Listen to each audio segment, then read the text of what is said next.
What's up, everybody? Weston here with the Hidden Gibbon, back with another daily deck tech video. If you can't tell by my voice, my tiny human has brought a plague into the house from daycare and is absolutely shrekking myself and my wife.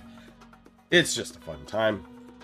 But we're going to be doing our daily deck tech today, and also at 5 p.m. today, we will be having the redo of the Lady Octo showcase deck.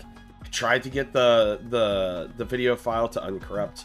It just doesn't have sound anymore. So, you know, that's super fun and slightly embarrassing. I don't know what happened to it. So we're going to be getting this done here.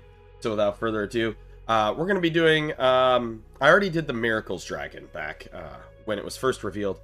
But we're going to do Witherbloom the Balancer. We're going to do Witherbloom the Balancer because, full disclosure, this card looks like the strongest of the Strixhaven dragons that is coming out.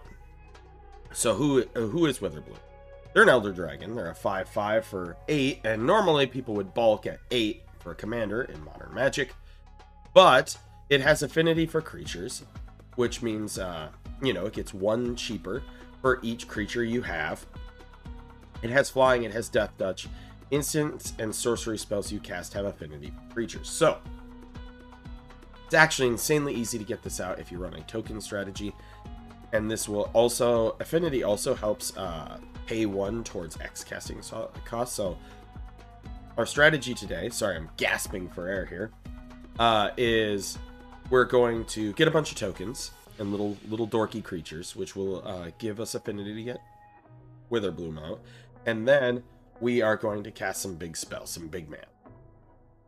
So it's like a combination of 2 of folks' favorite kind of spell, or decks. Tokens, big mana, combine them together, get the best of both worlds.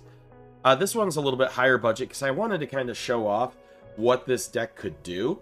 If you want to see a budget version of it where I try to do this for like under $100, let me know in the comments down below and I'll get that done. So creatures, who do we got here today? We got all green creatures except for like 1. Yeah. Oops on that one, but lots of green. So we have Arasta of the Endless Web, Reach. Whenever an opponent casts an instant or sorcery spell, create a 1/2 green spider creature token with Reach. This is pretty easy. People are going to be casting stuff all the time. Arasta is one of my favorite cards in Magic the Gathering. I just love this little spider. Avenger of Zendikar. When this creature enters, create a 0/1 plant creature token for each land you control, and whenever a land you control enters, you can put a counter on each plant creature. Roll. We're going to have a lot of ramp in this deck, so getting lots of lands is pretty good. Avenger. We have Badger Mole Cub. When he enters, Earthbend 1, and then whenever you tap a creature for mana, you can add into green, which is going to work out very well because we have Circle of Dreams Druid, which is add a green for each creature control. We have Coppermere in here, Elves of Deep Shadow, Elvish Mystic is in here, Fanatic of Ronus, Fundhorn Elves, Lana War Elves, Priest of Titania. We have a few elves in here. It's not going to tap for an insane amount, but it can. We have Tangled Florahedron, and we have Birds of Paradise in here, and also Twitching Doll, which has spiders. So yeah, that'll make our mana dorks all really well. Oh yeah, Bloom Tender as well. And we already went over our mana dorks, so let's go over our non-mana dorks. We have Elvish Spirit Guide, which is in a way a mana dork. You exile it from your hand, get a green mana. This will help you get out stuff faster. Eternal Witness helps you get something back from your graveyard. This is important because people will recognize that your stuff are threats. They will. We have Hazel, the Witherbloom. You can pay 2 life to tap X untap tokens you control and add X mana combination. At the beginning of your end step, create a token that's a copy of target token you control. If that token is a squirrel, instead create 2. Oh yeah, I forgot Ornithopter of Paradise. We have Scoot Swarm in here. So it's landfall. You create a green insect. If you have 6 or more lands, you create a copy of Scoot Swarm. This card gets Nutso exponentially. Just more and more and more and more and more tokens. It's very crazy. I've had over 1 million Scoots before. Jaheira makes it so tokens you control can tap as mana dorks. This is really strong, especially with Badger Mole Cub. Spring Heart and Tuco. I love this card to death. Like, absolutely love it to death. Here's a neat trick that you can do with Tuco. Not in this deck because I didn't include the combo. But if you ever want to do something degenerate, Spring Heart and Tuco bestow onto a Earthbent land, and then you, on landfall, get more land. But in this deck, have this attached to just like any one of your good creatures. Put on Avenger of Zendikar. You can put it on you can put it on Zulaport Cutthroat, and then just get a button. Zulaport Cutthroat, of course, is whenever Zulaport Cutthroat or another dies, each opponent loses life. We have we have a second ability on Twitching Doll, which is you can sacrifice to create a 2/2 spider creature token with reach for each counter on Doll. You get to add a counter onto Twitching Doll every time you add. Now that we have set up with a bunch of dorks, just like an insane amount of dorks, how are we going to use those dorks? Well, for two purposes, right? One, those dorks help power out, they help the affinity cost for your stuff, but also provide a bunch of colored pips. We have Animus Awakening, reveal the top X cards of your library, put all land cards from among them onto the battlefield tapped, and order. There are 2 or more instant sorcery cards in your graveyard, untap those lands. It should be easy. Army of the Damned. This creates 13 2/2 black zombie creature tokens. It does cost triple black. We do have Awaken the Woods, which creates a whole bunch of Dryad Arbors. Diabolic Revelations, X and 5. Search your library for up to X cards, put those cards and then shuffle your library. This is a great way to tutor out some of your finishers. And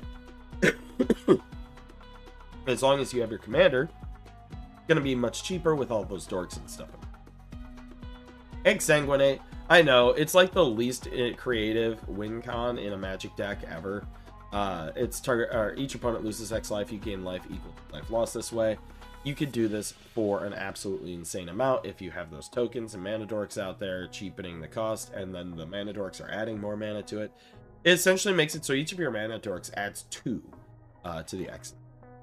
For ramp, we have Farseek, we have Kodama's Reach, we have Rampant Growth, we have Sky Shroud Claim. I mean, you can also count Awakening the Woods in it. Awakening. Well, we have Gelatinous Genesis. You create XX green ooze creature tokens. Glimpse of Nature. Whenever you cast a creature spell this turn, draw a card. This is pretty good because, like, you can do this with all of these little cheap dorks. Like, if you start with Glimpse of Nature in hand, and you have already got a little bit of mana out there, you should start plopping out these dorks, which will let you draw cards, and if you have the lands for it, let you play more dorks. Just it's a good snowball card.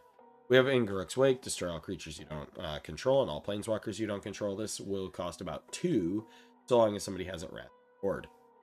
We have Lab Rats. Put a rat creature token into play, treat it as a rat. It costs 1. Pest Infestation, one of my favorite cards in Magic. Double X in green, destroy up to X target artifacts and or enchantments. Create twice X 1/1 black pest creature tokens, and when those die, you gain 1 life.